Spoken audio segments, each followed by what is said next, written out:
us with the first set of results that gave the incumbent President Yoweri Kaguta Museveni a 65+ which was a good percentage. As we speak, in the third provisional results that we have so far had, there's been a drop in that percentage to 63.9%. There's also been a drop for FDC from when you were here in the night, and now FDC stands at 3.5, giving them the third place. Nope is taking second place and has had a slow but steady increment in their percentage, giving them an 28.4%. And so what is your reflection from the first, second and third as we wait to receive the current results? I don't like statistics and mathematics personally, and you it of course confuses me very much. You mean with all that grey hair you don't? Oh yes, I hate mathematics. The only mathematics that I want is money. I only know how to count money, and you know, when you get me into mathematics and statistics, it helps with money. So, but of course these things keep happening. Professor Mariamureba will run us through these, and but the most important thing for the people to know is that they cast their votes and they actually did their bit or civic duty. So when you get into percentage, that's when some of us, of course, cease to understand these things. Now, you'll notice that percentages will keep dropping. You'll notice that for candidates like Katumba, Oye, and several others, there will be a fluctuation in the percentages depending on how many votes. Stagnation, not so much a fluctuation. Stagnant. Of course, you know, when you stagnate at a 0.3, does not really mean that you've actually not added anything. He has improved to 0.4 now, by the way. That's what I'm saying. You can actually move from 0.4, then again oscillate back to maybe 0.2 or 3, depending on what comes in. I just had Haruna Mtesasira from Kazo. Yeah, he talked about Nancy Kalembe. What Willie Mayambala is actually getting right there is Willie Mayambala is even failing trace a percentage, failing trace even a 0 point something because of what is actually coming in. And now, if you have President Museveni over the 90,000 voters garnering so far 70,000, and Willie Mayambala has got only about 60 or something, or 16 actually. You do not know where to actually put them. It becomes too ignorable. So these will keep fluctuating, and that's how statistics, figures, mathematics works. But the most important thing is to let the people know that so far, I'm talking about 3.4 million votes. President Museveni has 2.2 of those, and Kyagulanyi is following President Museveni at 941 votes so far. So then the others, and of course the game of the percentages, because remember, for us, or for the winner to be declared, it's a 50+1 majority. And now, what is 50+1? Of course, you will know that 50+1 means so many votes. So that is where we are. But it's a promise here that we will bring you everything live as it continues unfolding from the Tale Center in Chambogo. Okay, time check is 2:24 p.m. as we look at the 15th day of January 2021. Registered voters that went to the poll are 18,103,603 voters that decided to make a choice this time around. And then the total ballots counted so far are 3,557,810. And so far these have been collected from a total over 34,684 polling stations. Priscilla, just correction. Those are not coming from all those. The percentage is, I think, 34% of only those polling stations. Yes. We also, the declared polling stations from the 3 million that we're looking at is 11,909 polling stations that are giving us the 3,557,810 ballots that are now influencing the percentage for the presidential candidates. We get to look at the bottom. We do have Mayambala Willie, who is at 0.2%, having collected 6,929 votes. Then we do have second last by now, Mwesije Fred, having 10,400 voters believing in his philosophy at 0.3%. Katumba John, the man of Oye, 12,458 voters would like to see him as the president of Uganda. Uganda. For just 5 years, 0.36% is where he stands in the percentage line. You have the only lady in the race with her dignity and her smartness, Nancy Kalembe Linda, having collected 16,915 votes, giving her a 0.5%. Out of the 3,557,810 ballots that have so far been counted, you have Kabuleta Kiza Joseph having collected 19,858 of those, giving him a percentage of 0.58%. Tumukunde Henry is coming on with 20,290 voters, giving him a percentage total of 0.59% out of the 11,909 polling stations that have so far been declared.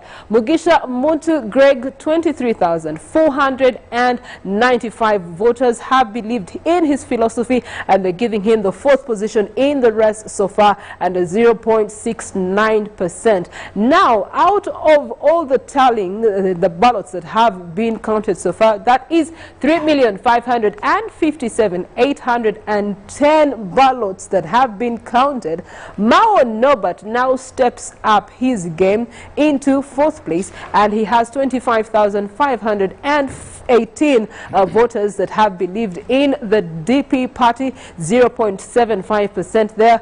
Amriat Oboy Patrick, Barefoot Man campaign. He has had one hectic campaign trail. The conversion of that is that out of 11,909 polling stations, so far 118,310 Ugandans do believe that it could be time for Forum for Democratic Change, and giving them a 3.46% lead there. Now, when you look at that percentage, it is a drop from the 3.5% that he had in the 3rd reading of results that we had from Electoral Commission. Then we also get to look at Chagulanyi Sentamu Robert, who's taking 2nd place in the race so far right now. His percentages have dropped from 28.4%.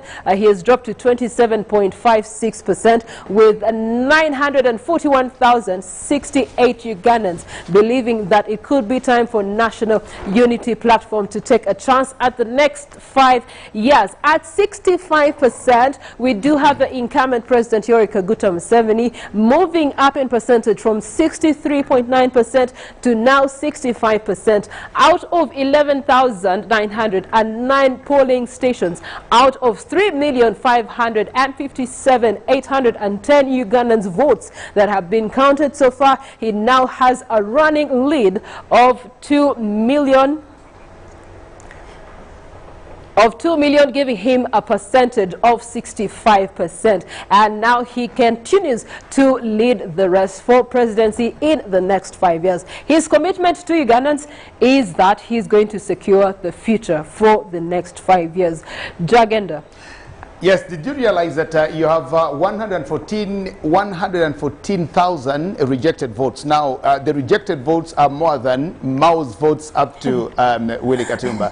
Now, Ugandans, you know, this is inexcusable. That you have more rejected votes, you have more useless votes as compared to candidates number 4 all the way to, you know, you combine all the other 7 candidates, and if you put them together, actually, they are less than the rejected votes. And of course, these are some of the issues that we need to get into.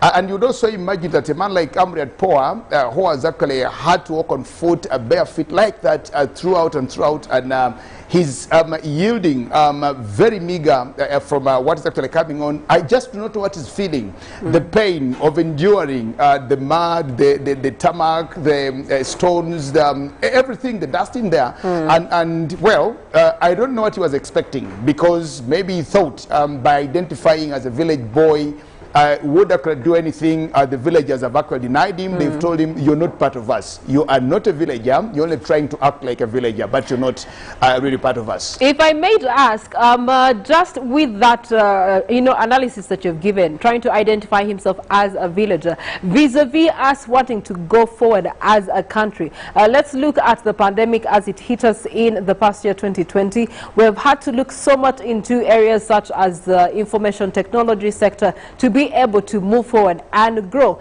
Now, identifying himself as a villager versus where we want to go. He had actually tried to look at the vote, well knowing that he didn't possibly stand a lot of chances, or so many chances in the urban centers. And we all know that the village vote is actually a very good vote. So he thought possibly by doing that, maybe that would go his way. But he missed it out and he lost something. Remember, when all these candidates come for these races, they find something to actually run with or to identify with. And Chagulanyi had identified with the youth, and the coming in of Katumba Oye, actually to many people, well, they knew that Katumba Oye wouldn't take Chagulanyi's vote, but Chagulanyi wanted to be the youngest in this particular race. So the coming in of Katumba Oye actually took that, because on record, it won't be Chagulanyi, it won't be Nancy Kalembe or Willie Mayambala or anybody. It is actually, so every one of them can have something to tag to them and say, in this particular election, apart from being number 1 or 2 or 3 or 11, but yet again the unique feature about you is you are the youngest, you are the only woman in there, you are the only this, you are the only that, and quite a number of things. So with Amriat, we'll remember him as one of those. But of course, to the villagers, it was also mockery, because even the villagers want to put on shoes. And to many villagers where he went, he actually addressed people without shoes on him, and the people that he was talking to were actually putting on shoes and purporting to be a villager. But he only wanted to find something that would market him and sell him, and he's yielding from his efforts, and we need to congratulate him so far, because 118,000 votes. Yeah, is I think something.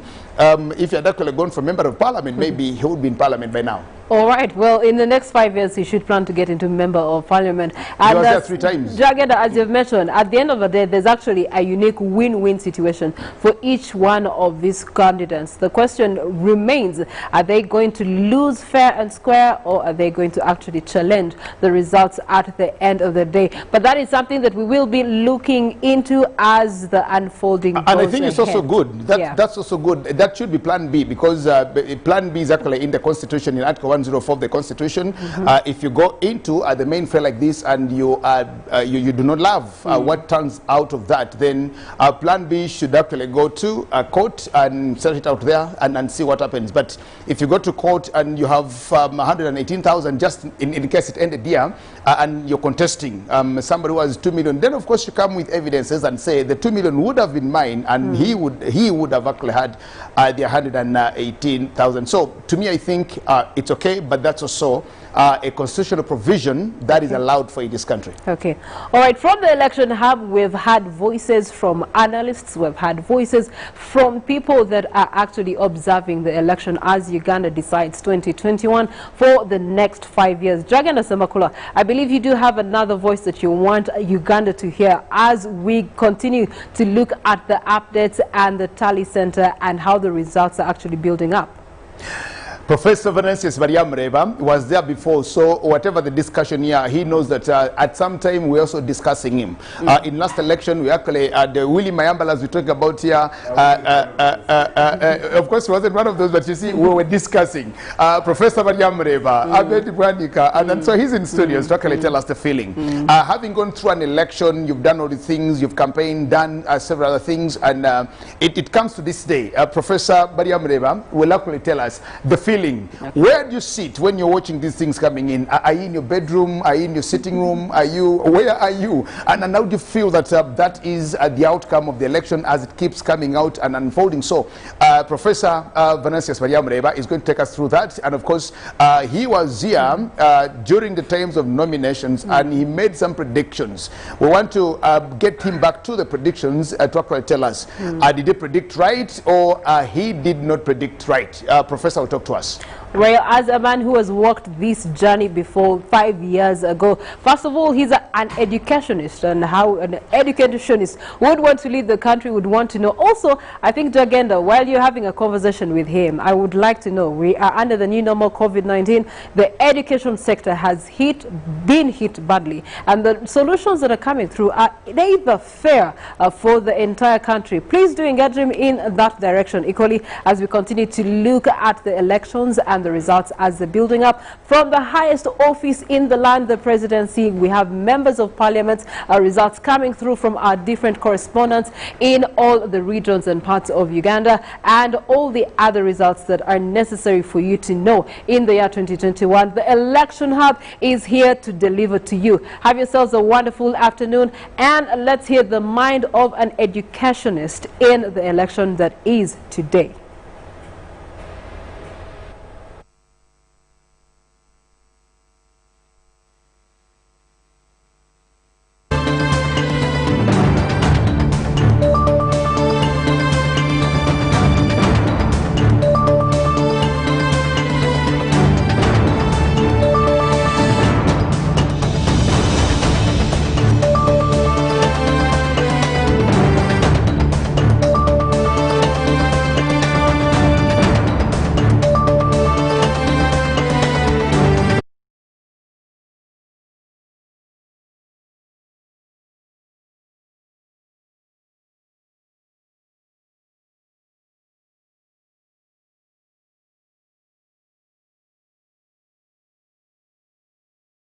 Customized especially for you the best deals on minutes, data, and SMS with our 3-in-1 My Pakalast combo to give you the best value as you stay in touch with friends and family. To activate My Pakalast voice combo, dial *100*2*1# to get started. Airtel, the smartphone network.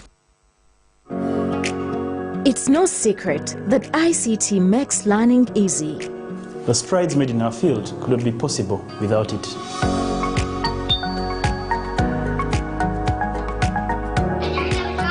And now we can watch our favorite show. My radio is my best friend. UCC provides an enabling regulatory environment and policy guidance for healthy competition. We also facilitate ease of doing business in the communications sector through licensing, standardization, spectrum management, tariff regulation, rural communication development, and consumer empowerment. An informed consumer is an empowered consumer. UCC supports local content and innovations. Driving the development of a robust communication sector in Uganda is Uganda Communications Commission. Fruitvale Fruit Juice. Our journey begins in orchards where some of the best fruits are grown. Fruitvale Fruit Juice is 100% natural with no added sugar, filled with the wholesome goodness of vitamins and minerals that nourish your body and delight your taste buds. Enjoy real fruit juice in orange, tomato, apple, beetroot with mango, lemon mint with cucumber, mango, berry and tropical variants. Grab your Fruitvale 100% fruit juice today. Available in all leading supermarkets.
UBC Yugi Polls 2021. The election hub is still here with you. Thank you so much for once again joining us as we continue with our discussion.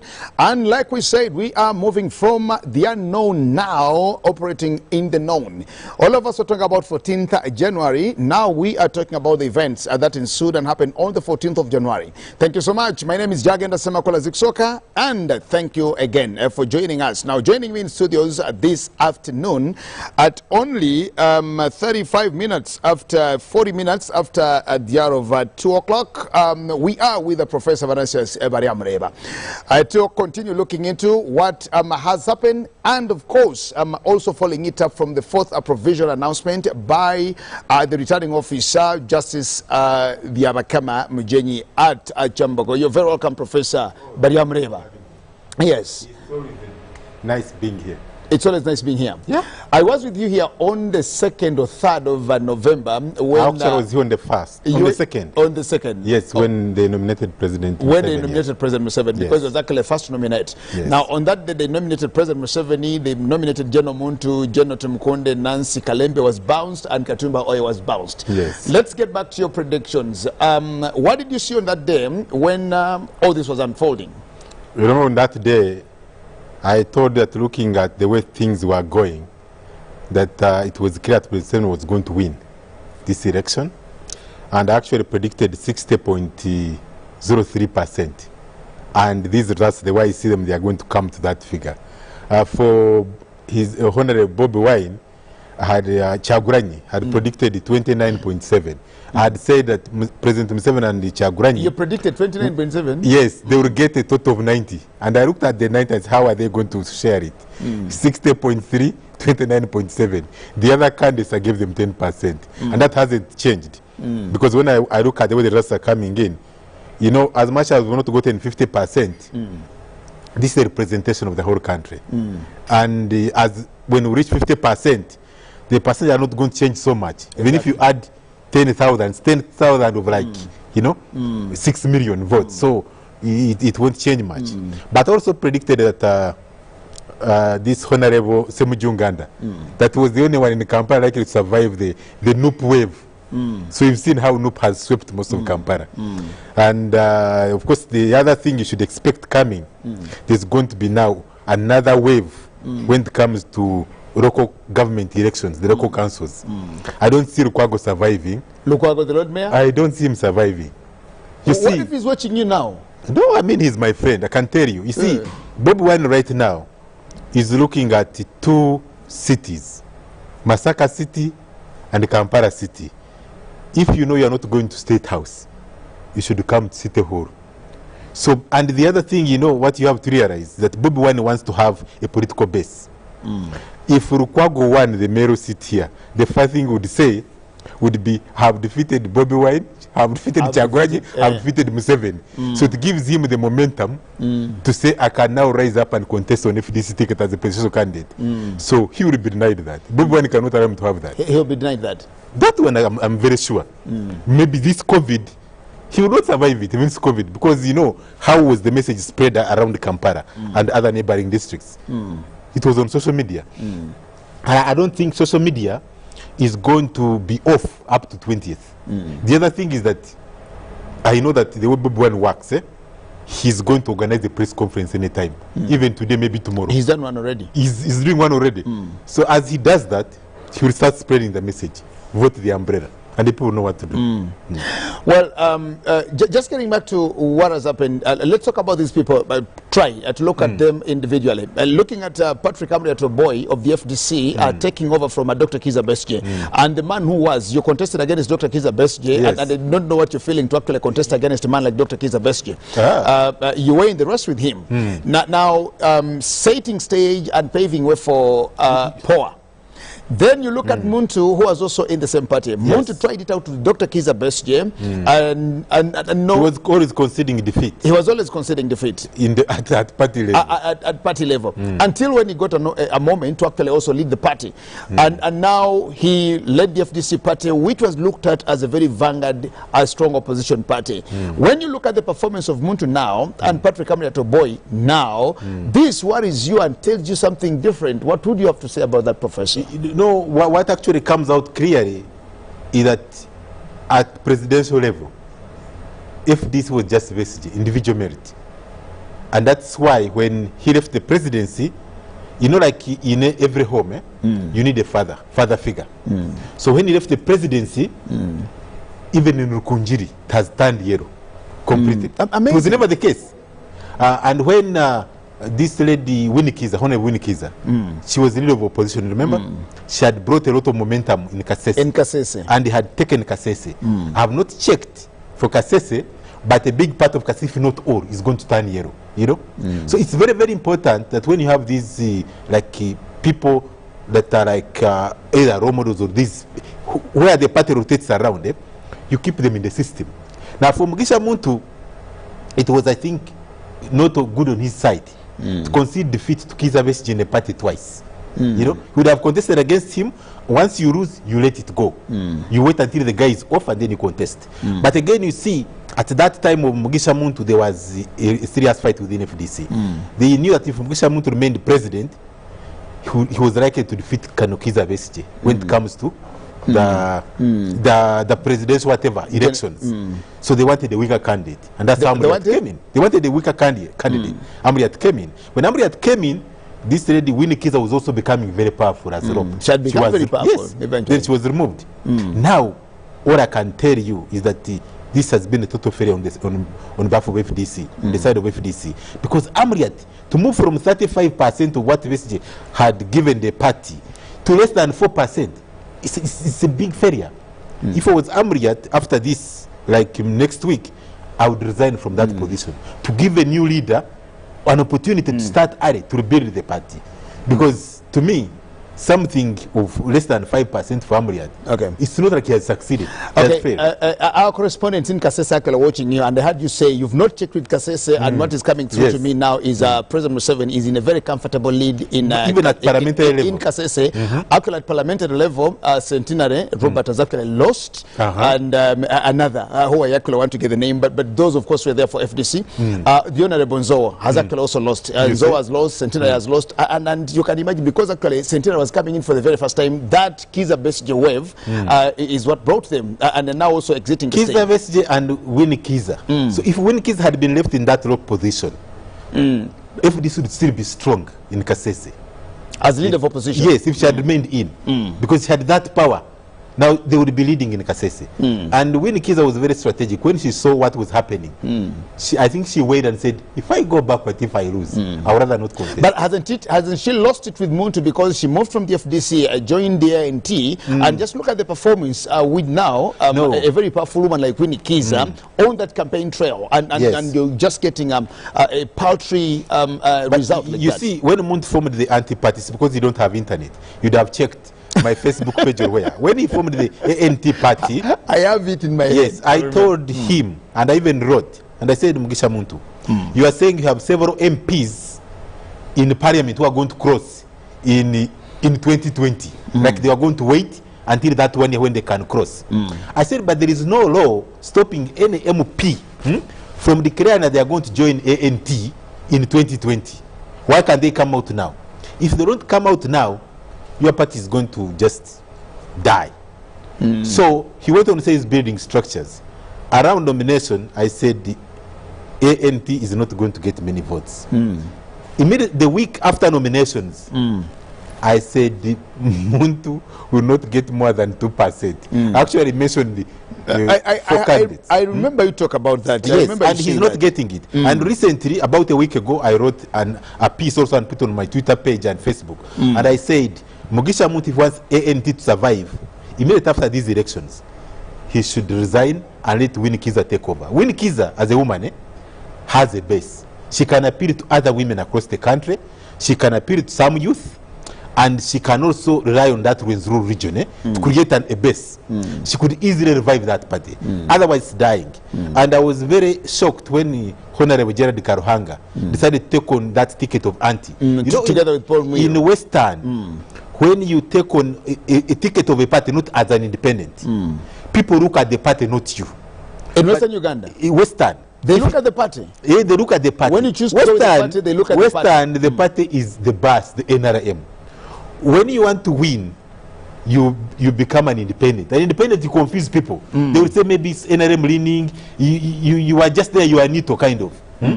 But the moment you accept to be under party, so they are looking at the party. So you'd imagine ANT winning a seat in Ntungamo. It could not happen. So, but if you look at Rukunjiri, FDC was winning because Kizza Besigye is from there and he's very strong. He's a very strong candidate. You cannot compare Kizza Besigye with Mugisha Muntu in Ntungamo. Ntungamo has other big weights, like the first lady and so. You have the first lady, you have Mwesuka Rukutana, the Kabashari. So it's not the same thing.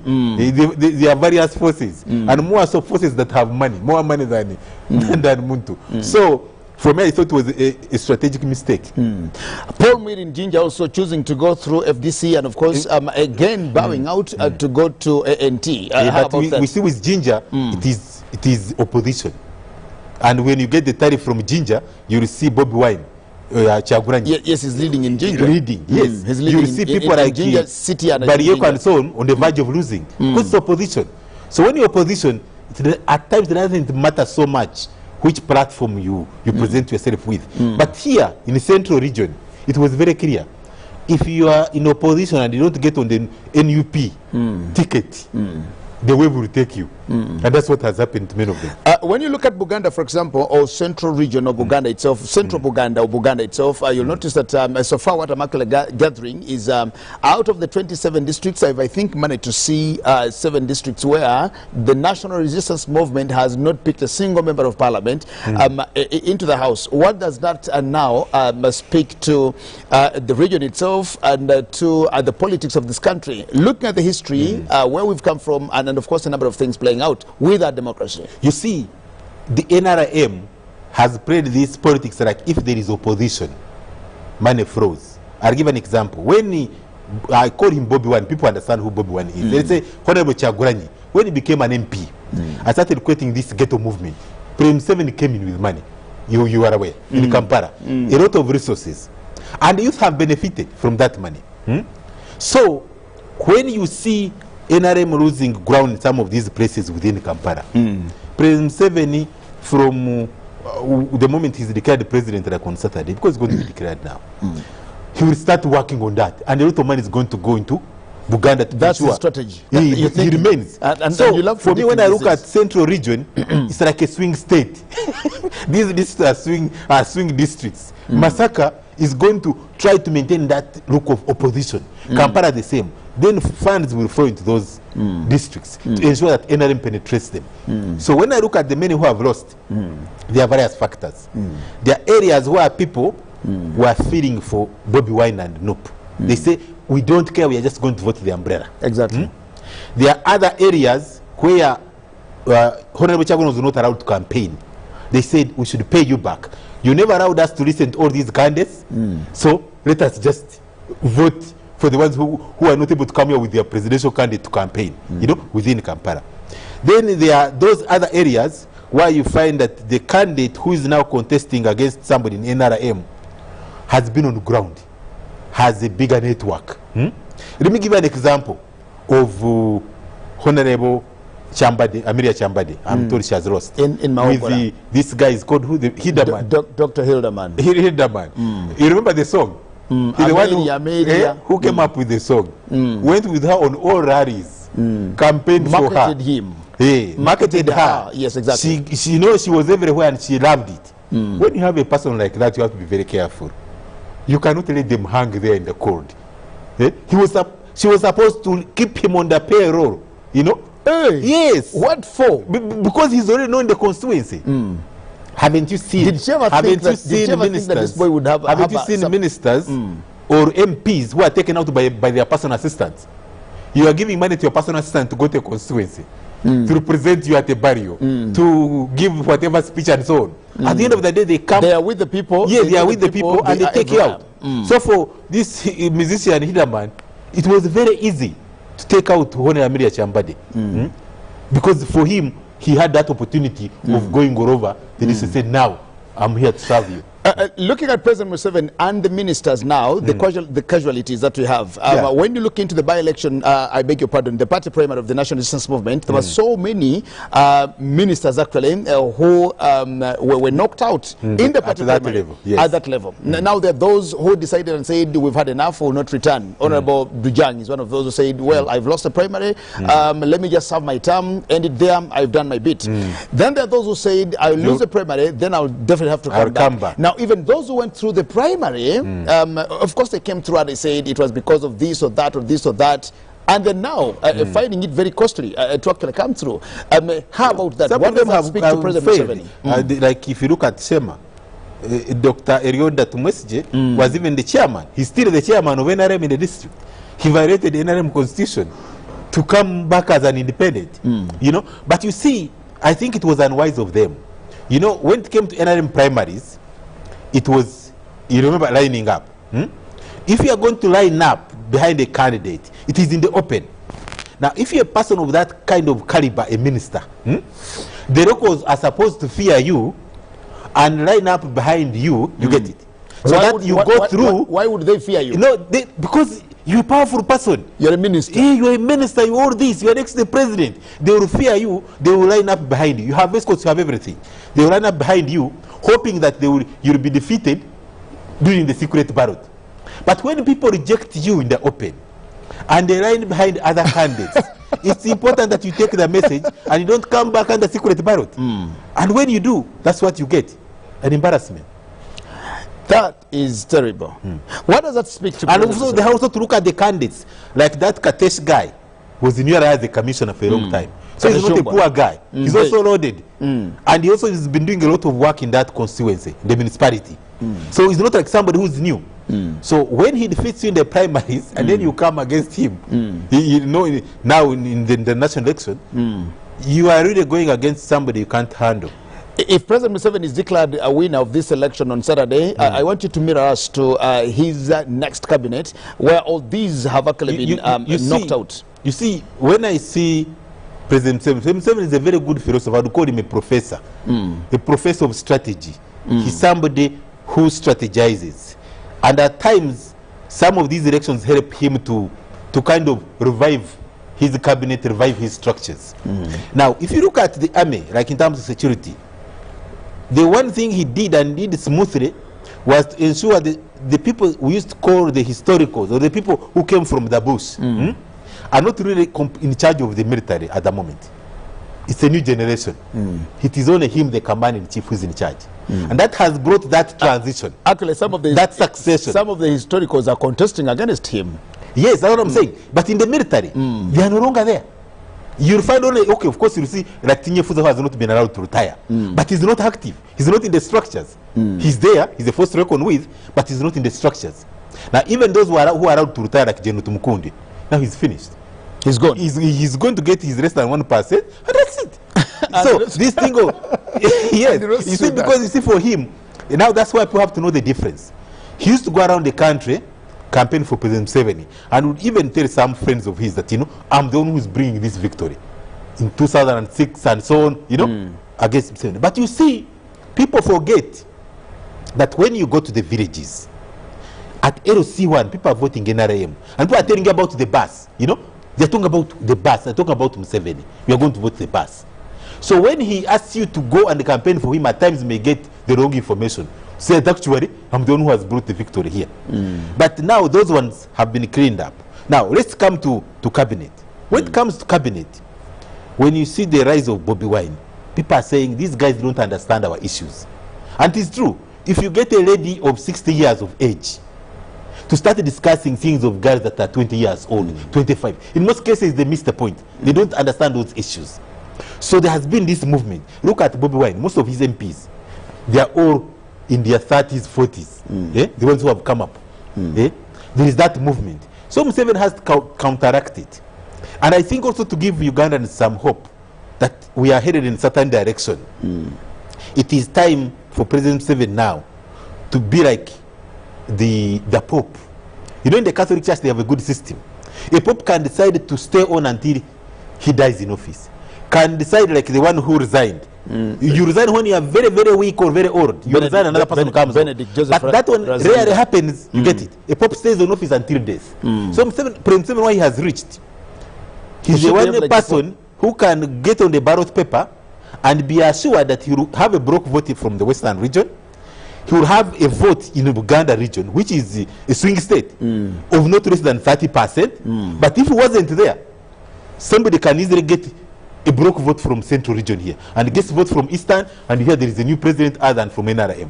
So he has that. But what he needs to do as of now, one is delivery, two is show that the cabinet is transforming. That senior positions are being given to people in their 40s and 60s. Senior, you know, you can appoint a minister. So it's okay, minister. At times, some of these ministers, people don't know them. But when you pick key positions, then they say, we are seeing some kind of, you know, serious people coming on. The rhetoric of President Museveni is good, but the cabinet ministers. President Museveni is good, but his people. President Museveni is good, but the people that he works with. Is that what is actually playing out now? Because actually, it's amazing. You know, if you have, for those who have interacted with President Museveni and seen his method of work, he loves this country. He's somebody who can work. I don't know if he ever has a holiday. And he loves the But in most cases, he's also somebody who's very good. Some people can actually deceive him. They come and present things as if they are okay when they are not. You heard about this man of COVID who said that I have the medicine. Remember the one who was Kadaga? He had believed the thing. Dr. Magora. Because that's what they told him. Dr. Magora. So there are many people who come up with some of these things, and he thinks actually they are okay, only to find out later that they are not. So for him, he's a good person. And I think what he needs, and I know there are also so many people he's tried to get into the system to help him, but they keep saying, I want to remain in the private sector. I have something I'm doing. I think it's time for people to put the country first, you know. People should come up and be able to strengthen the system, because I can assure you in 2026 it's going to be on the ballot paper, and it's going to win. Who is going to be in the ballot paper? On the ballot paper, Museveni is going to be there. President Museveni is going to be on the ballot paper. You're predicting that also? I'm not just predicting. If President Museveni remains the energy he has right now, he's not incapacitated, and he's there in 2026 or 2025, he will be on the ballot paper, and he will win. You know why he will win? You see, yes, I'm telling you. Professor, let me tell you. Let me sip my coffee. Why he will win is simple. People think that these votes you can get them from towns. You go to any part of this country, look at the LOC system where people vote for their leaders. You will not find an independent. Many of them are in the movement system. And many of them just know about the bus. Now you have youth who are unemployed. Youth have come to towns, and their way of life is not that good. You get me?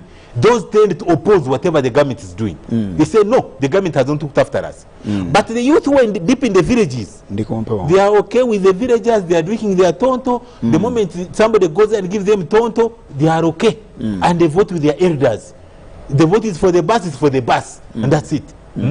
So, and that is why, if you go across the country, Bob Wine does not have many parliamentary candidates across the country. Because you know, the minute they came up, once somebody has the ticket of the bus, they'll vote for that person.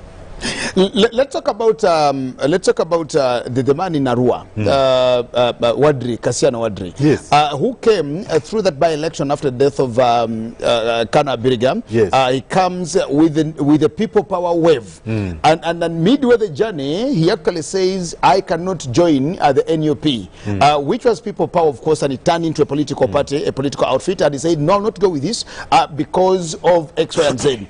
I am this, there's no ideology, there's no structure, there's no everything." Then he decided to go with a general who he had actually worked with before in the FDC. And he comes on now. Kasiano Wadri was a member of parliament, then a legislator, a chairperson of these very powerful committees. And he chose to go.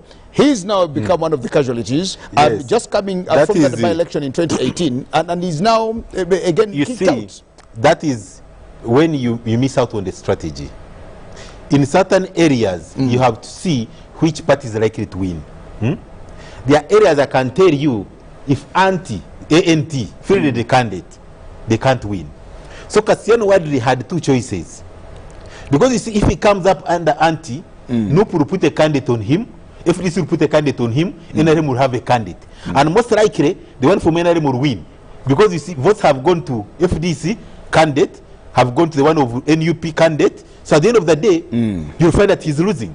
So if he had gone back to FDC and begged them and say, let me be the candidate of FDC, he would have had a candidate from Anti against him and one from NRM.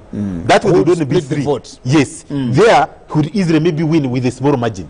But when you come on Anti, FDC will not allow Anti just have a candidate. They'll put their own candidate. Because FDC has been there as opposition.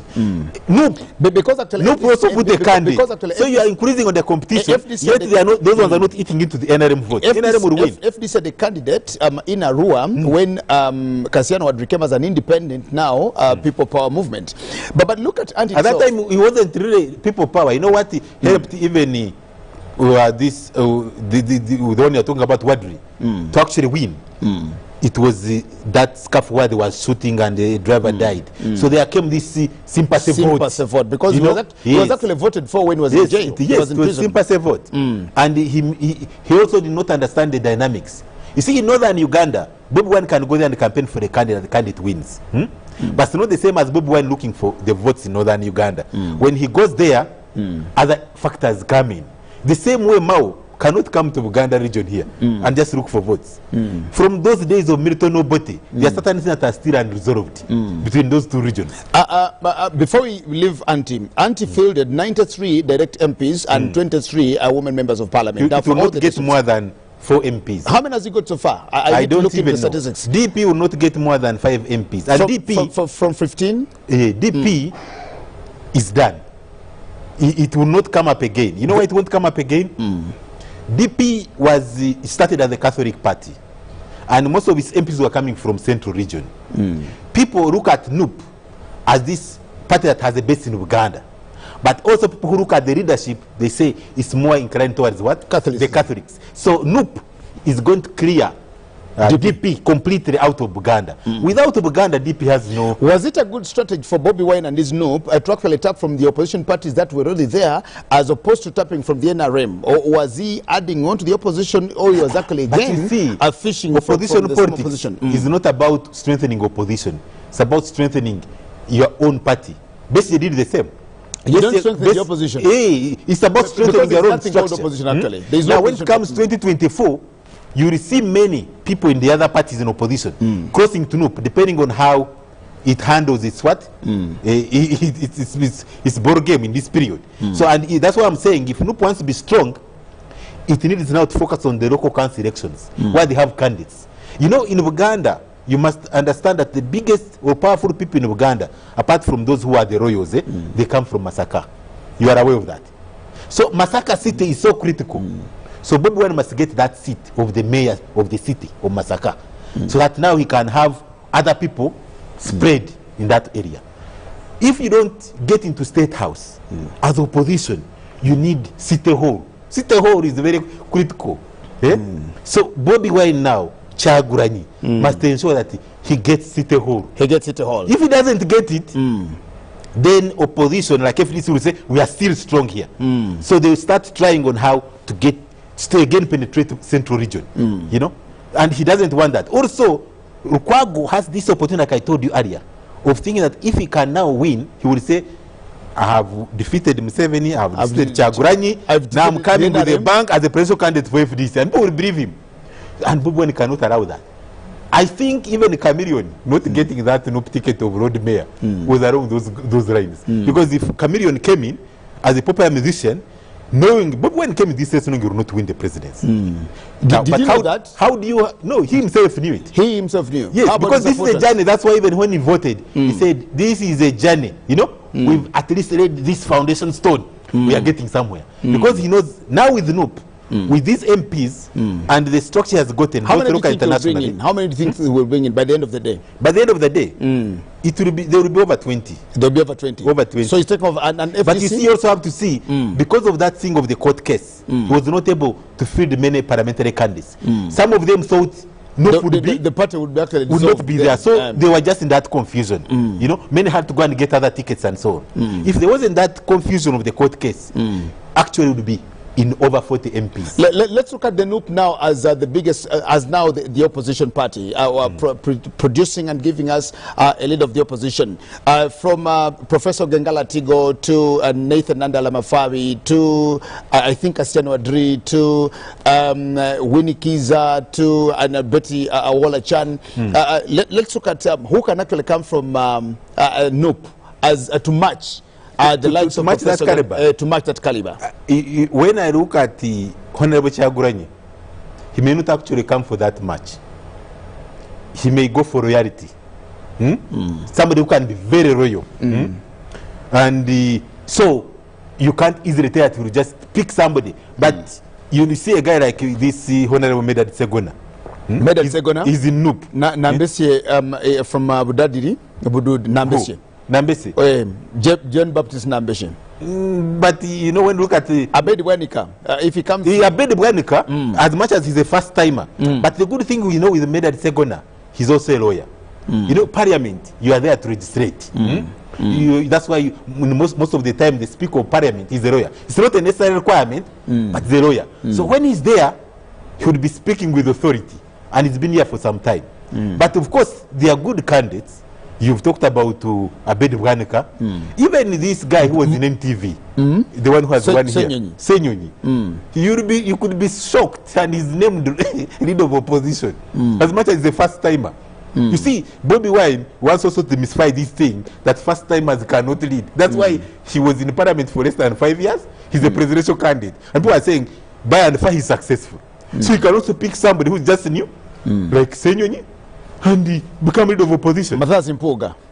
Mathias Mpuga, he's a very serious contender because you see, he's from Masaka, and he's really helped him to build that base there. So for me, actually, when you mention him, then you put Obedi Bwanika off the whatever. You put him off. And you also have to look at the people he had at that level. You know, he's the NUP president or party chairman. There's that next level. The vice. And Mathias Mpuga is that category of those ones. So yeah. You look at that. The composition of Parliament itself, because it's playing out, like we said, we've moved from the unknown now into the known. Let's look at that Parliament. What do we expect from that particular Parliament? In this Parliament, I see Right Honorable Kadaga coming back as Speaker. Because she's one in Kamuli, right? In Kamuli. And you see, you have to look at the signals. Okay. She's been complaining that several NRM cadres have been contesting against her. I mean, campaigning her. Campaigning her.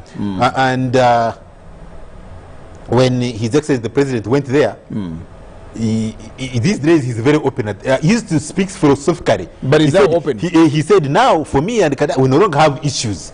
So people in their mind, they get that, maybe these people had issues. You know, you get it.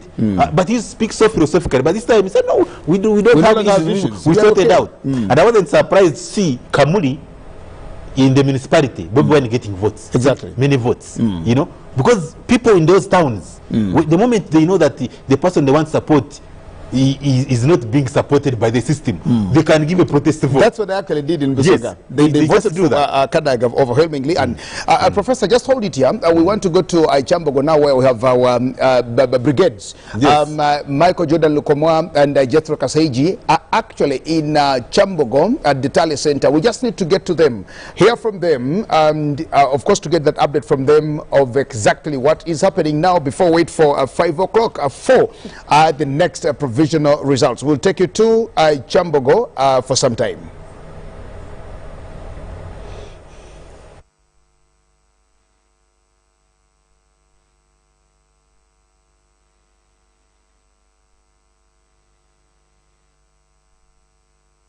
I must assure you, by the time I return to the station, I'll be in good and much more better health. Well, thank you so much to our viewer, whoever is watching us live on UBC TV, as well as our sister station, UBC Star TV. Jethro Kasaiji, right here at the Electoral Commission National Tally Center, where we are basing from live to shed a good picture on what exactly is transpiring in from what is coming in from the different districts across the country. Now, where I'm standing, you can see right behind me is that big tent where Justice Simon Byabakama, together with his committee, bases to pronounce the provisional results as they keep on rolling in here at Kyambogo ground. Now, I want to paint a very good picture on how exactly this place looks like. If my camera person could try panning the camera to show you exactly how this place is looking like. Right on my right hand side, you will see a number of journalists. Actually, I've seen a number of journalists from Kenya, from France, from Al Jazeera. They're all stationed here to make sure they keep a keen eye on whatever is transpiring along in this ground. Well, we are in Kyambogo University, and I can assure you this is Kyambogo Cricket Overground, where we have stationed to make sure we tell you what exactly is transpiring along. You can see the security is very tight, well beefed up, and we have a number of agencies which are here to ensure that there is peace and security where we are. That tent you are seeing right there, it's a tent for the security personnel where they usually meet for their security briefing. Now, from there, to access this point, what I can assure you is you cannot access this point without a COVID-19 test certificate that shows that you are negative. That way, you cannot convince the security personnel that you're accredited to access this point. That is one of the requirements that is required for you to access this ground, so as to get the full details of what is happening here at the Electoral Commission National Tally Center. The security is very tight. You must be sanitized very well, and trust me, you have to go through the checkpoint. You must be sanitized. You must be sprayed all over the body to ensure you are COVID-19 free for you to access this point. Now, you will see this place is very well much colored, very beautiful, together with the colors that really show the national flag of the Republic of Uganda, that is black, yellow, red. This shows that this is really a national event. Now, on my left, as my camera person goes ahead to show you exactly, you will see there is another tent that is next to our OB van, and now that is the tent where agents of the different candidates arrive from, and they are checked and received before they are taken into the big tent where the pronouncements have always been taking place. Well, I can tell you that here the environment is so cool, just that a bit early in the morning there was some drizzles of the rain, and that didn't hinder the services and the work that is really going on at this particular station. What is happening here, many Ugandans may not really understand what exactly is happening, but this is the place which is stationed to be the Electoral Commission National Tally Center, where all results are going to be pronounced until the last day on Saturday, where Justice Simon Byabakama, together with his committee, will be telling us who will be the next president of the Republic of Uganda. Now, as my camera person goes ahead to show you how things are really turning out at this place where we are stationed, you will realize that we have a number of service providers. We have a number of service providers. We have the Red Cross together working with the ambulance services. Now, you will see that we have about 6 ambulances which are on standby to ensure they evacuate anybody in case of any serious emergency. Like I told you, we are still battling with the COVID-19 disease, which is very deadly. And trust me, a number of Ugandans have lost their lives. And trust me, there is nothing that can really replace your life. So we must be cautious as we are doing whatever we are doing to ensure we continue with this successful election so far. Well, like I said, we have a number of 6 ambulances that are on standby to ensure they evacuate a number of people. Now, from the ambulances, there is that wide tent. That wide tent is where the officials, whoever is accredited, gets the meals from, right?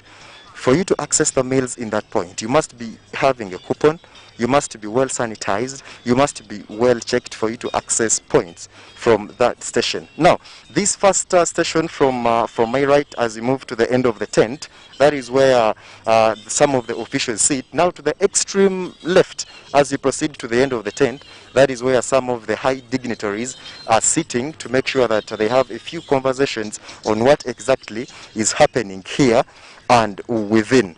For example, what I can tell you, we have a number of ambassadors who are here to make sure that they observe what is happening in the country Uganda, as Ugandans go ahead to cast their votes in the different polling stations. Remember, we have about 34,000 plus polling stations that are still votes are still coming in to see how best Justice Simon Byabakama, together with his committee, can really put things together.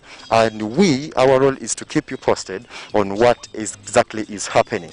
Now, as I move closer to the big tent, now the big tent is where the main event is happening. The big tent, as you can see, I'm moving closer to it. That is where the big event is happening.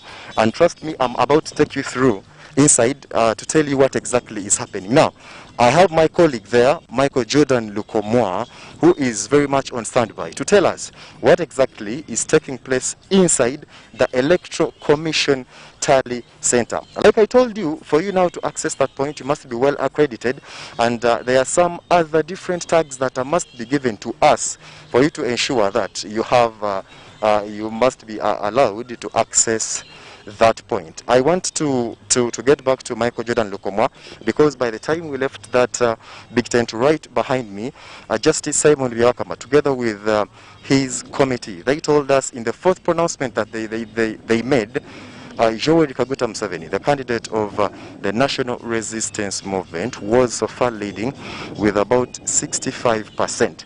At about 5 p.m., we shall be waiting to hear once again from Justice Simon Byabakama to tell us some of the provisional results that will be arriving in shortly. Allow me to take you to my colleague, Michael Jordan Lukomwa, in the Electoral Commission National Tally Center, the big tent, to tell us exactly what is happening. Jordan. Yes, that is what Jethro had to show you from the outside, the outer part of the National Tally Center, and I'm bringing you the picture from the inside part, and I'm going to show you exactly what happens and what exactly is meant when you hear the word the National Electoral Results Tally Center. This was mounted by the Electoral Commission, and its essence is the main area where they convene to add and make summations of what districts send in here as the results for the presidential elections held in different areas and parts of the country. So Wakiso, Mukono, Chenjojo, Kabarole, all those districts will send or have sent here the results of the presidential elections, and that's what will be added here and disseminated to the whole nation to know exactly who has got what among the 11 candidates and who at the end of the day will be the winner. So this is the place where those results are collected in a pool and declarations are made till when we get to know exactly who the winner is by tomorrow at 4 p.m.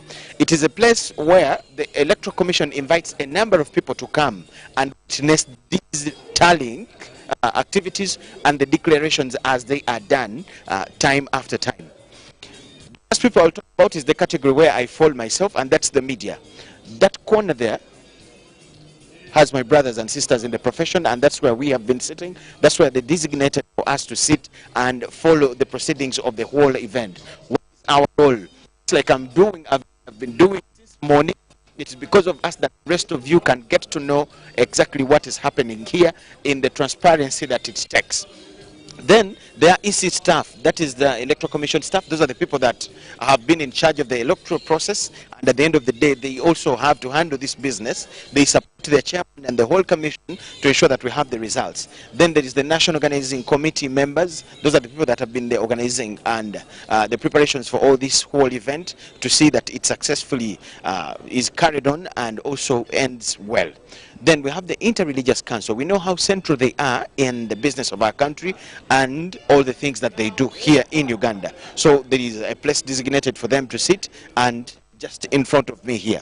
Then at my back, they are the political parties. We all know that almost each of these candidates, each one belonged to a political party, save for a few who were independents. That is General Tumukunde, John Katumba, Nancy Kalembe, Kabuleta.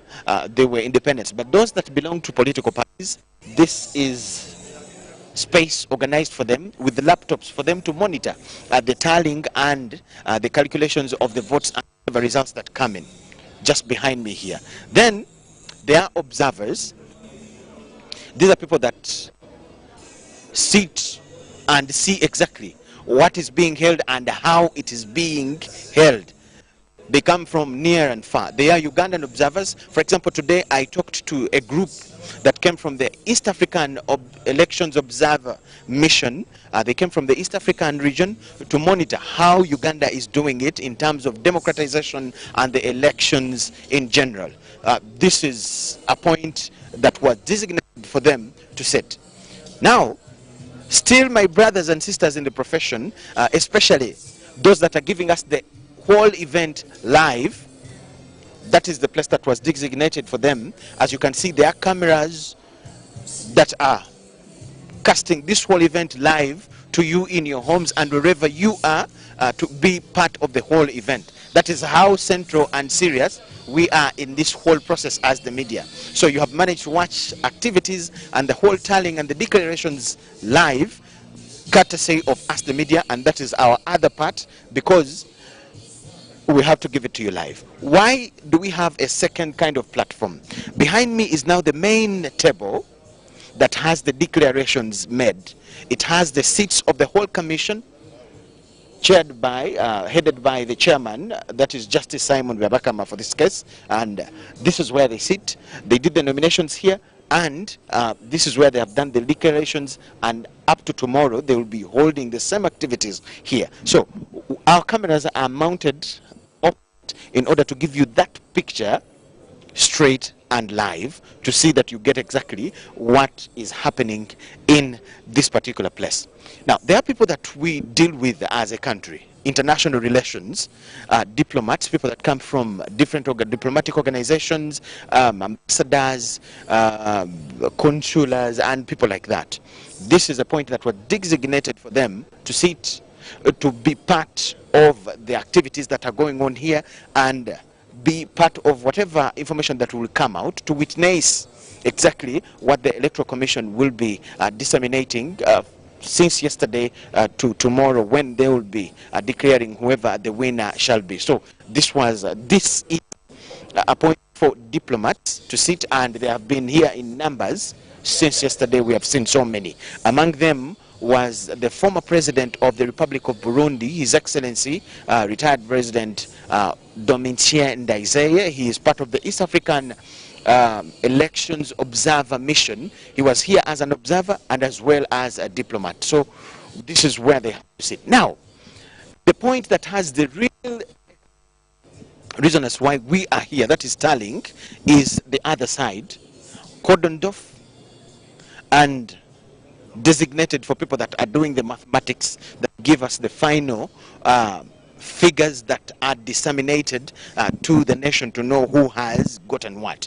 That is the main tally center. When results come from Kamuni, from Iganga, or wherever, the people that receive it, they do the calculations themselves and then forward it to their bosses, and it's their bosses that officially now disseminate the information through the various declarations that they make, and the rest of us get to know it. As you can see, it's cordoned off. It is out of bounds to the rest of us, apart from only those personnel that are supposed to be there, to be part of that activity that goes on there.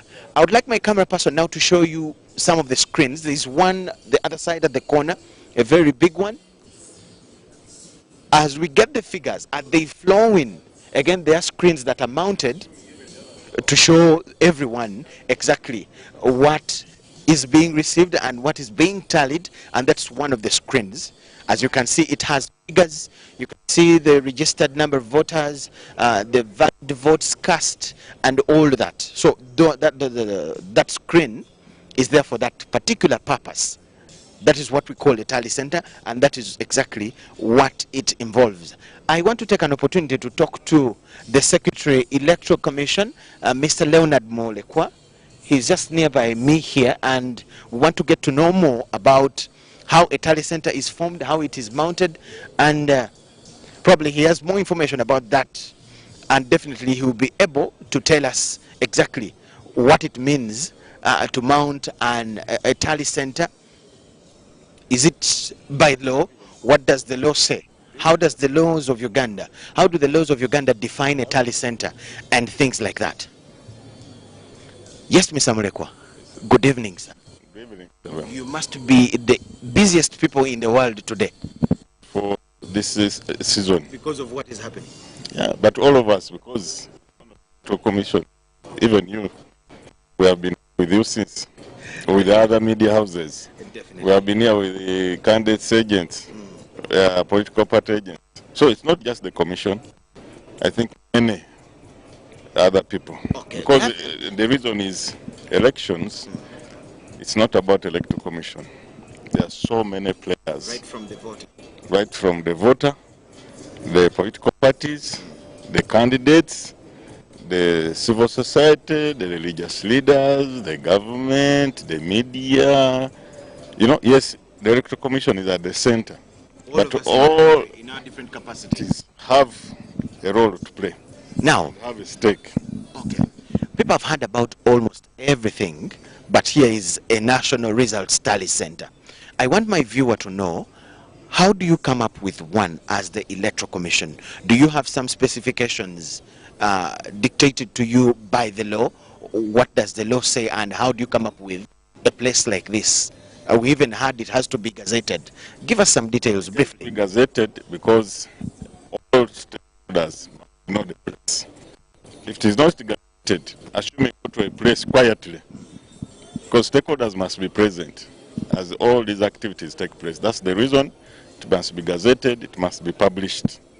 Now, a tally center, for purposes of election, is that place where you collect the results of a given constituency or electorate.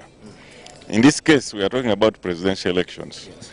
So a tally center is where we collect and add up results polled at each polling station for the constituency called Uganda for purposes of the president. So this is the center. Tallying means adding up the votes cast for each candidate at each polling station in Uganda. In our case, the 34,684 polling stations.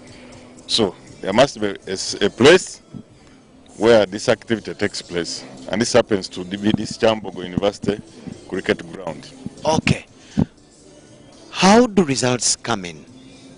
For example, in the particular situation of today, of this particular election, how are you receiving the results? You know, that's after the election, it's a process. You know, voting takes place at a polling station across the entire country. Then the results are counted and the forms are filled to show how each candidate has obtained. Then these forms are transmitted to the National Tally Center, to the District Tally Center, where they are added up from each, they are entered in the computer from the hard copies. Now the added up results, together with the hard copy of the results form, are transmitted electronically to the National Tally Center. Everyone is wondering how you did it electronically this time round with the internet down. Yes, that's the capacity of the Electoral Commission, to transmit even with the internet. Because even with the internet, even if it was not off, at times it may not be able to hold, because these are huge volumes of data and the images being transmitted. So as Commission, we do our homework and procure a system that should be able to transmit with or without internet. We have seen declarations, so far they are 4, since 2 a.m. We got another one in the morning, another one around 11, then 2 p.m., just the previous one. How do you determine the time that we shall come back at 2, we shall come back with more at 3? How do you determine the time? How do you come up with the time of the various declarations? We are looking at the way the data is flowing in. Remember, tallying started after 4 yesterday. Now, between 4 and midnight, many areas, they are still transporting hard copies from the polling stations to the district. So, they start tallying at the district and transmitting. We could make it half an hour, intervals of brief, we could make it 1 hour, depending on how the information is flowing in.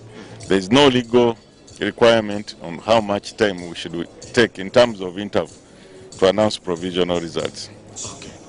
We saw candidate Mayambala here, and other candidates are allowed to be here. They are agents and people that fall in their categories. But we are seeing a number of different categories of people that are in this particular place, to an extent of having development partners. I've seen diplomats, EMB leaders. I've not known that very well. That's Electoral Commission management bodies. Okay. Then observers. For example, what is the role? Why do we have development partners in this case seated here? Everybody has an interest. Now, development partners represent international agencies which fund development programs in the country. Now, for people who fund a development program, definitely have a stake in that country. The stability, the peace of interested for the programs they are funding. Diplomats, you know, they represent countries. There are mother countries here. So definitely they have a stake as persons who represent presidents of other countries. Election management bodies, every time an election is conducted, it's a learning process. So it's good. They come here, we also go. When other people, they also benchmark. They also benchmark. They are learning. They are, you know, as you say, benchmarking to see what are the best practices, where are the improvements we need to take in terms of performance of these activities. For example, media, you are very important. True. You disseminate to those who are not here. So all these people have a role to play, and that's why they are here. Throw more light about this point here. Dondorf and the people there are very quiet. They are not moving up and down. They are talking with machines. Yes. What exactly? As far as I know, according to Section 57 of the Presidential Elections Act, says the Commission will receive results from the district centers. After receiving, it will ascertain. After ascertaining, we shall publish. After publishing, we shall gazette. We shall declare and gazette.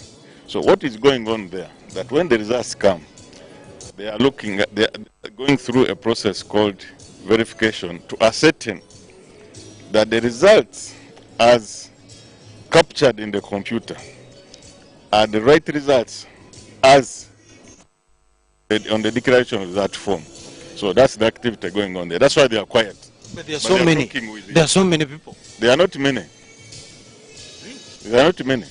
There should have been more than that. So are you saying you are short of manpower in that? We are not short of manpower. In my these are no, they are not many, because what you see there is one shift. Okay. But we have 2 shifts. Why do you have 2 shifts? Because when you are at a tally center, we have 48 hours within to do this. So it's difficult to one person to work for 48 hours. So we have a shift. People work from morning up to a given time. They go off.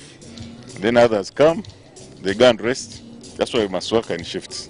But the place is looking too beautiful, decorated, very lovely. The appearance is more of just tallying election results. A center to add up the results of a presidential election and a center at which the next president of Uganda will be announced definitely should look beautiful. Okay. Yeah. Okay. Thank you so much, Mr. Mlekwa. Maybe your message to Ugandans who are watching about these particular elections you have held. One, I want to thank all Ugandans, especially those who turned up and cast their vote. It's very important amidst the risks of coronavirus. I want to thank those who followed the standard operating procedures for COVID, who were able to wash their hands, who came up with the masks. And I also want to thank our staff for the diligence, the commitment they exhibited yesterday. In the grueling weather in some of the places, we had a lot of heat in some places, we had a lot of rain in some places. I do want to appreciate our staff for that kind of commitment to ensure that as a country we deliver a free and fair election. In fact, not to leave this one out, in some areas they were embarrassed with the biometric machines. Yes, we had some challenges where technology as it is could fail. So we had some areas where the technology let us down, but we were able to go above the technology and execute the election. However, as we celebrate the results of the election, I want to remind Ugandans that COVID is real, COVID is available, and they say it does not move, but we move it. So the only way to control it is to stop it. It starts with one individual, and once you put measures to safeguard yourself and safeguard other people. Otherwise, I wish for those who will come out victorious, I wish them success. But as we celebrate, we should remember, those who have lost, it's not the end. Uganda is still available.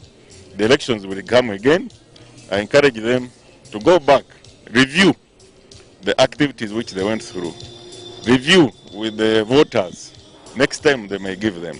Okay. And I want to thank how can you avoid being doubted as a body in the middle of a game? Let me wind up with that. No, as EC, already we have had complaints from your partners, politicians. What techniques do you use?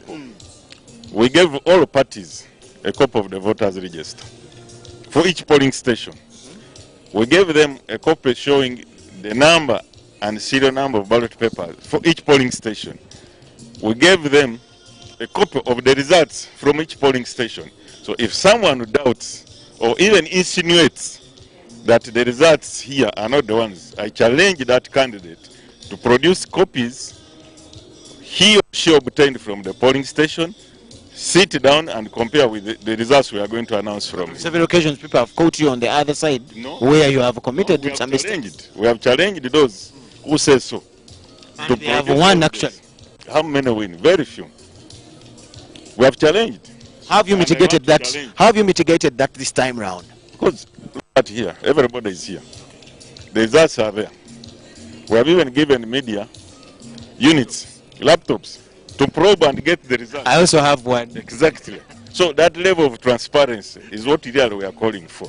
And want candidates to be fair. Okay. If you had agents at the polling station, they brought you results from the polling station. Yes. We want, after we declare, a candidate to bring a DRA form issued by us and say, look, I have different results, you have announced different results. Thank you so much, Mr. Mulekwa. Thank you indeed. We have really shared a lot. Yes. That is Mr. Mulekwa Leonard. He is the secretary to the commission, the Electoral Commission. Gwatulaba mpozo kuwe chifananyi mu Uganda. Wano wenyimiridde yemeze enkulu okutuula abakulu b'akakiiko k'ebyokulonda kwe bagattira obululu era ne kwe balangiririra obululu. Obululu buveeyo gye tulondera mu districts zaffe Wakiso, Kamuli, Gulu, Lira, Kiboga, Kibaale bwe bujja butuukira wali eri wolaba awaggale bwe bwati era abo abatuddewo be. Well, thank you so much, Jordan, from where you are, and Ndugu Kasaigi at the National Tally Center in Chambogo. We thank you so much, and of course, for giving us a feel of what is actually happening there. Thank you so much. And of course, we continue with the discussion here with Professor Maria Mureba in the next 15 minutes to again delve into the other issues as we wait for that announcement, which should be coming into us at 5 o'clock. Professor Maria Mureba. Yes. Somebody just sent a message to say, I remind Professor Maria Mureba that NUP has actually not won the NRM in Kampala. NUP has won the FDC in Kampala. Let's talk about that, because where FDC was, we now see a NUP. How do you think the FDC is feeling at this time? You see, we have to look at an election cycle independently. All these positions were up for grab. You get what I'm saying? Now you have to look at which party has won which positions. So in other words, they were up for grab. Any of them could have taken them. DP could have taken them, any party, but NUP has taken them. But having said that, indeed, opposition, if you get all the opposition parties, they have not actually gone beyond what Kizza Besigye left behind, Kano Kizza Besigye. So you see them now taking over, and Besigye did the same thing when he was in charge of FDC. He was able to take over seats of DP or big wings from DP, UPC, and wherever, PAFO, all that. So now you see NUP taking over the key positions of FDC. FDC, exactly. Yes, it has taken them. And where some of these people, like, decided to have new people, like Kasebant, they could have given him the flag and would be now an MP elect, but they didn't give him. They gave it somebody else, and that person has won. Abek Kalyam. Yes. So they did that, and they have cleaned up. They should have given it to Katolo Bwama, but they didn't. Yes. And you remember, if it was about parties building each other, working together, no. Everybody has to look out for their own interests as a party. And for them weakening FDC, like I can tell you right now, FDC is not going to win. But they would be very hard. If, for example, now we are waiting for Boban to be announced as president, they are okay with like Museveni taking it. FDC, they are okay. Yes, I'm telling you, but they will not tell you. They'll go to a press conference and say, hey, but they are okay. Like right now, they are okay if they announce President Museveni as winner. Yes, right now, FDC is under pressure. They know Lukwago, NUP is going to take him out. And they're not taking with it. Did Lukwago make a bad choice to join? Definitely. But you see, Lukwago was loyal to Kano Kizza Besigye. All through and through. Yes. All so through. He didn't know how to move. I know Kano Kizza Besigye decided not to contest. Did not come out of nowhere. He had actually, Honorable Kyagulanyi had penetrated Central Region. And he had a bigger network and was going to embarrass him as a candidate. So that's when he pulled out. So now, when this guy was given the ticket, Latif Sebagara, NUP ticket, some people, including these prominent Muslim groups and so on, they sat him down and said, leave it for Lukwago. The night he got the ticket, the night Yakula got the ticket, he moved and drove with his ticket to Lukwago.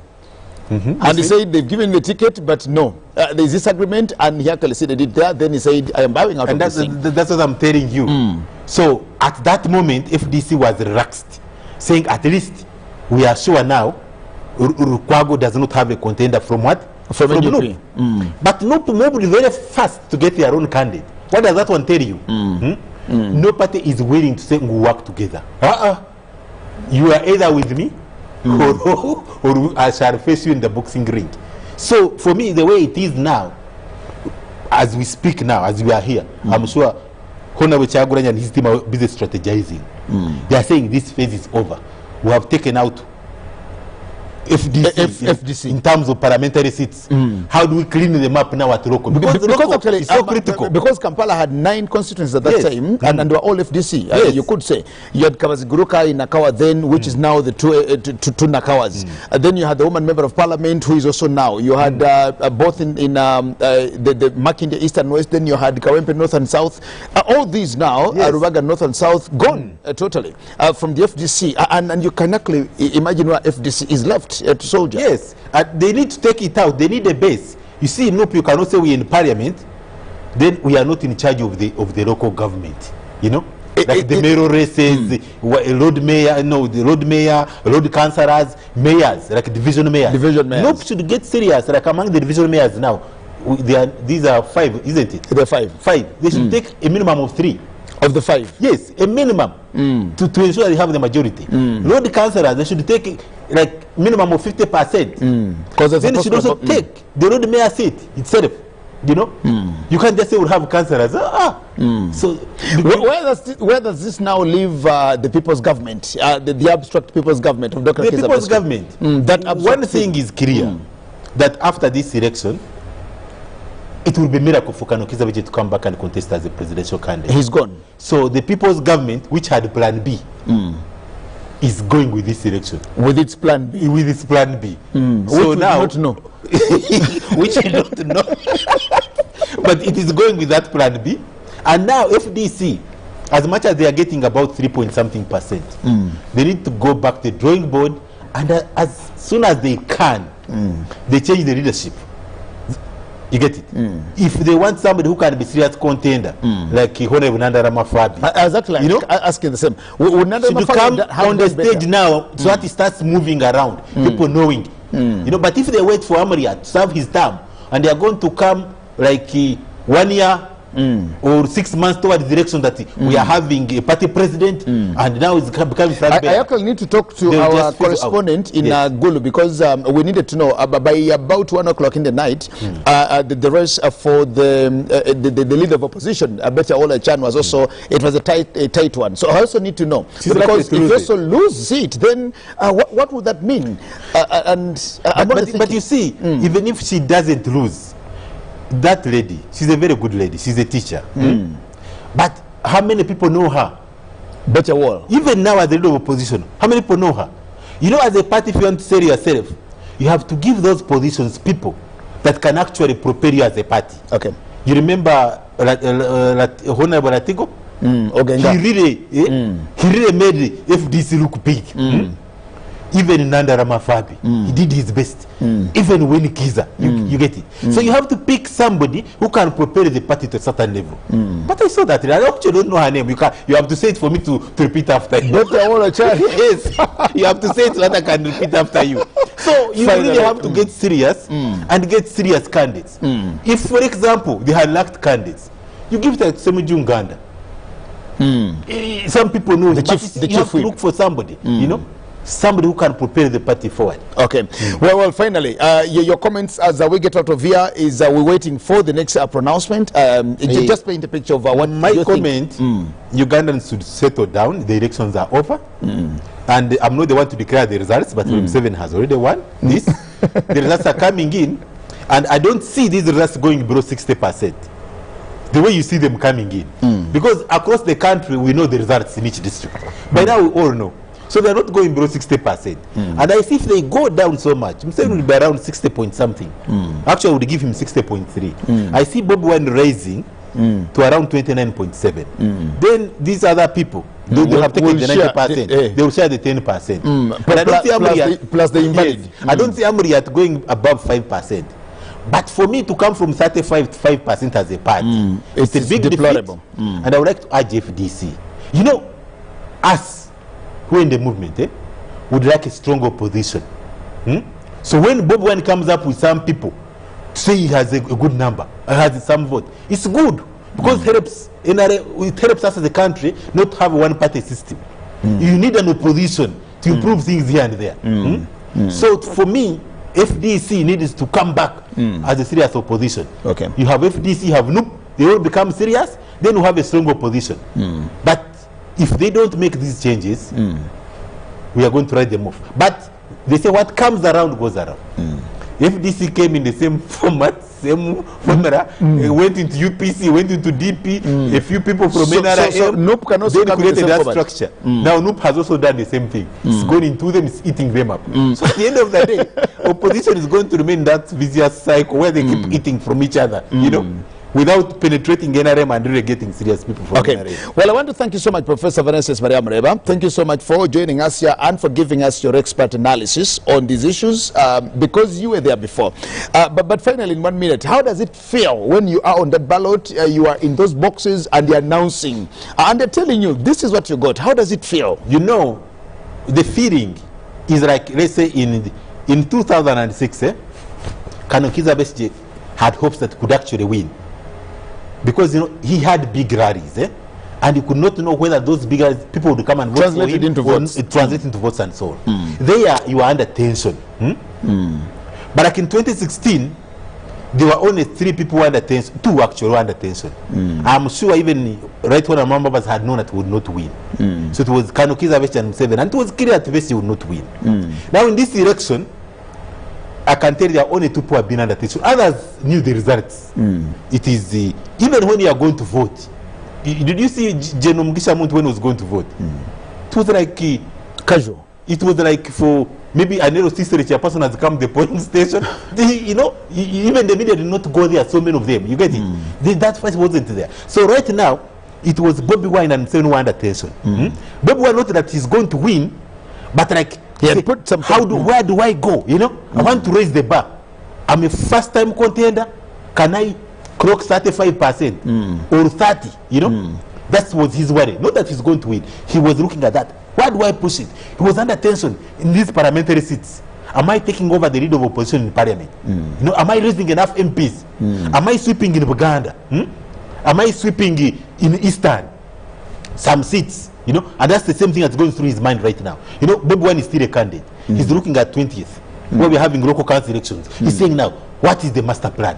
Are we winning?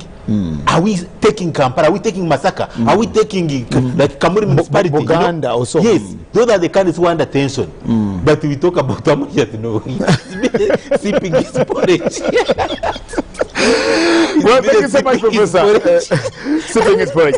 Thank you so much, Professor Bayamureba. We'll take a break and return with another set of gentlemen who will also come here and continue giving the analysis like we promised you here at the Election Hub. We are with you until tomorrow, and we hope that by tomorrow this time, this whole exercise shall become history. It shall become history to us, and we'll be focusing to the next elections which are coming on next week. Now remember that next week there will be elections on the 20th, 25th, and we also have elections on the 3rd of February. So even when this is gone, just like Professor Mariamreba has emphasized, there are more elections for the local government. So as we turned out in these big numbers to elect for the presidents, members of parliament and the women members of parliament, we need to do the same thing for the local councils. We'll take a break and return. Thank you so much, Professor. You're welcome.